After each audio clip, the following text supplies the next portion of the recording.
Hello everyone, আসসালামু আলাইকুম। কেমন আছেন আপনারা সবাই? আশা করছি সবাই ভালো আছেন। আলহামদুলিল্লাহ আমিও ভালো আছি। তো এই তো কয়েকদিন আগে গিয়েছিলাম ননদের বাড়ি বেড়াতে। এটা সেদিনকারই ভিডিও আজকে আপনাদের সাথে শেয়ার করছি।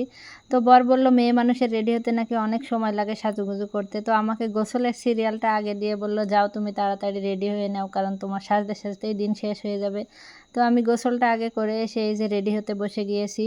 তারপরে রেডি হওয়ার সময় এই যে ঘরে একটু আটা ময়দা সুজি যাই ছিল একটু মাখামাখি করে নিলাম।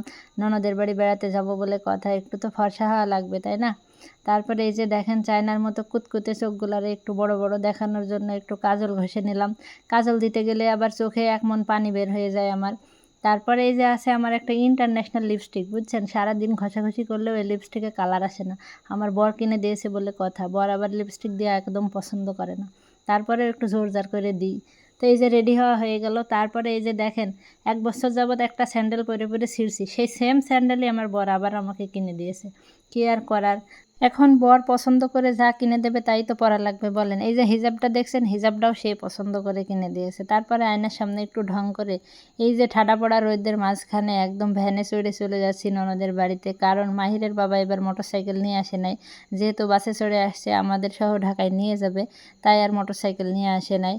তো যেখানে যাচ্ছে এই ভ্যানে চড়েই যাওয়া লাগছে। তারপরে এই যে মিষ্টির দোকান থামিয়ে একটু কিছু মিছু কিনে নিলাম। তারপরে এই যে দুপুরে এসে ননদের বাড়ি খাওয়া দাওয়া করলাম। এই তো ছিল ভিডিও। কেমন লেগেছে অবশ্যই কমেন্ট করে জানাবেন। ধন্যবাদ সবাইকে।